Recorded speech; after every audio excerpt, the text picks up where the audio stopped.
T'es en panique. Mais t'es intelligent. Alors tu comprends pas pourquoi t'es en panique. Tu angoisses et du coup, tu dors pas. Pourquoi j'ai peur d'agir? Olá todos, tudo bem? Bon, audacieux, audacieuse. C'est comment?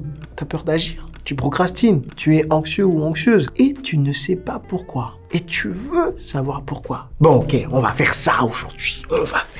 Moi, j'angoisse aussi. Je stresse. Je suis pas bien du tout, là. Tu vois, je suis assis, mais je suis pas bien du tout à l'idée que le monde ne voit pas mon boulot. Alors que je charbonne, je fais des blagues, je mets du budget. Et toi? Mais like, partage, commente, participe au changement. Oui, participe au changement. Moi, président, je dis que le changement, c'est maintenant. Patrick Soulaye Hollande. Bon, tu as peur à l'idée de faire une tâche que tu n'as jamais faite. Et puis, ça se développe en angoisse. Et ta vie, elle est tendue. Et tu te demandes pourquoi. Et tu vois les gens qui font ces actions. Et pour eux, ces actions sont anodines. Mais pour toi, c'est une bataille interne continuelle. En plus, souvent, tu fais partie des gens que l'on dit intelligents ou intelligentes. Donc, ça te rend encore plus dingue. Mais pourquoi j'agis pas, purée de pommes de terre? C'est parce que tu n'es pas parti en cure de désintox. Oui, t'es drogué. Oh, je te l'ai déjà dit. Fais pas semblant d'être choqué. Si tu me suis depuis longtemps, normalement, tu sais déjà. Sinon, va rattraper ton retard. Va checker ma playlist. Mais, après avoir fini de regarder cette vidéo, on est tous drogués et addicts à l'attention. T'aimes qu'on t'aime et on fait tout pour qu'on nous aime toujours plus fort. Mais dans ton cas, ce qui t'a tué, ce sont les compliments sur ton intelligence. What?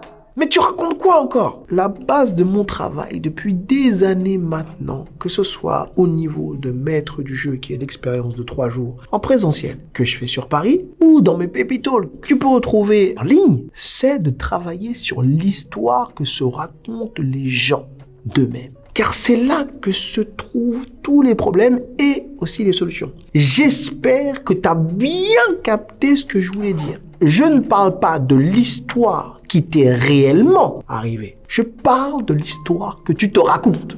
Je fais cette différence. Car en vrai, on se fiche de savoir si l'histoire que tu te racontes est vraie ou pas. À partir du moment où toi, tu y crois, c'est tout ce qui compte. Napoléon n'a-t-il pas dit « L'histoire est une suite de mensonges que personne ne conteste ». D'ailleurs, dédicace à Olivia qui m'a appris cette citation. Mais pourquoi le problème, ce sont les compliments que l'on t'a fait sur ton intelligence, qui te met dans ce bourbier? Les parents, quand leur enfant fait preuve d'intelligence, ils disent « Oh, c'est bien, t'es intelligent. Sers-toi de ton intelligence. Sers-toi de ta tête. » Mais quelle erreur!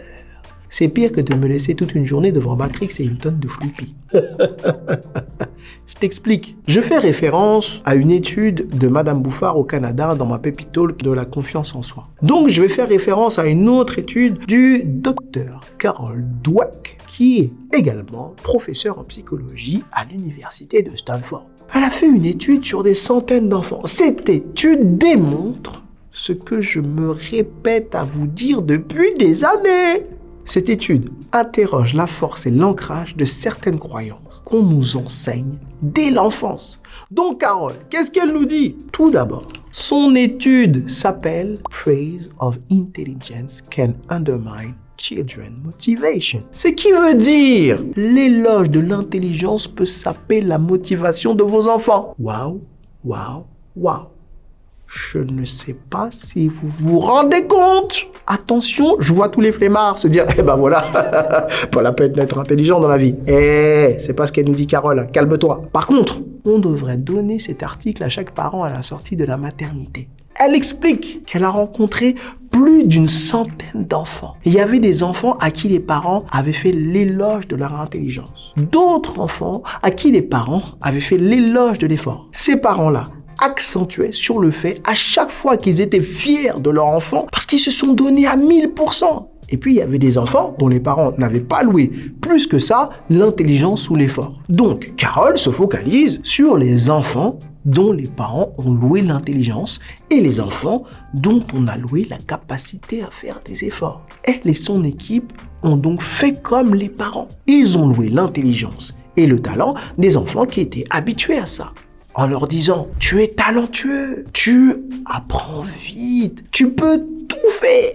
Et pour les autres enfants, elle et son équipe ont également fait comme les parents. Ils ont loué leurs efforts en leur disant des choses comme « Bravo, tu as continué, tu n'as pas lâché, même si l'exercice était difficile. C'était génial. Ce qui compte, c'est que tu ne t'avoues pas vaincu. On s'en fiche du résultat. Ce qui compte, ce sont tes efforts. » Puis, elle proposa des exercices aux deux groupes d'enfants. Il s'agissait des mêmes exercices pour les deux groupes d'enfants. À votre avis, qu'est-ce qui s'est passé? Il y avait des exercices plus ou moins difficiles. Ce qui s'est passé, c'est que les enfants dont l'intelligence a été mise en avant ont choisi les exercices dont ils savaient que ça allait mettre en lumière leur intelligence. Parce que leur but, comme je te l'ai dit au début de la vidéo, c'est d'avoir l'attention de l'adulte ou du parent. L'autre groupe d'enfants, qu'est-ce qu'il a choisi comme type d'exercice? Il a choisi tous les plus difficiles,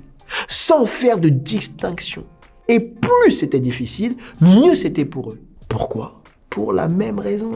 Ils savaient que ça allait mettre en lumière les efforts qu'ils avaient faits. Parce que leur but, c'est d'avoir l'attention de l'adulte ou du parent. Et donc, quand toi, tu es bloqué, tu n'arrives pas à agir, c'est parce que tu dois faire une tâche qui ne correspond pas à ce dont tu as besoin, le compliment de ton intelligence. C'est pour ça que tu te dis, mais c'est tout bête, mais je ne le fais pas. Eh bien, il est là le problème. C'est parce que tu trouves que c'est tout bête. Donc, c'est pas valorisant. Parce que ce n'est pas comme ça qu'on t'a appris la valorisation. Après, tu doutes, t'as peur et t'angoisses. Je t'entends. Qu'est-ce qu'il faut faire, Patrick? Tranquillo.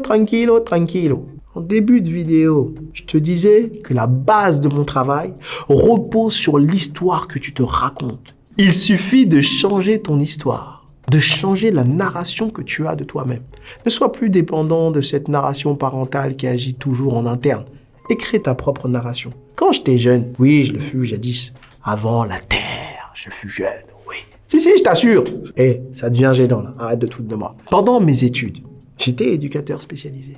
Et lorsqu'on avait des enfants qui étaient trop dans ce qu'on appelle la toute-puissance, ils se croyaient tout permis, ils perdaient le sens des valeurs. Et qu'est-ce qu'on faisait? On les envoyait dans des fermes éducatives ou dans des lieux éducatifs en province. Il ne s'agissait pas d'une sanction bête et méchante. Il s'agissait de les aider à changer de narration. Pas la peine de faire le mec ou la fille dangereuse pour qu'on t'apprécie. En toi, tu as autre chose. Et le fait de se reconnecter à la nature les aidait énormément à se rendre compte qu'ils étaient capables d'être autre chose et d'être aimés différemment. Ils changeaient l'histoire qu'ils se racontaient d'eux-mêmes. Et pour toi, en vrai, c'est la même chose. Change cette narration. Si tu dois bouger l'environnement, bouge. Rends-toi compte, pas juste dans ta tête, mais dans tes actes. Et grâce à ceux qui t'entourent, qu'on peut t'aimer différemment. Tu vas voir que la peur et les angoisses vont se barrer tel que Jazz, viré par Oncle Phil. Hein? Bon, si t'as peur d'agir, que t'angoisses, lis bien. Bon, ça t'a plu? Pars pas, t'as pas oublié, hein? Like, commente, partage, vole et va marquer. Ciao.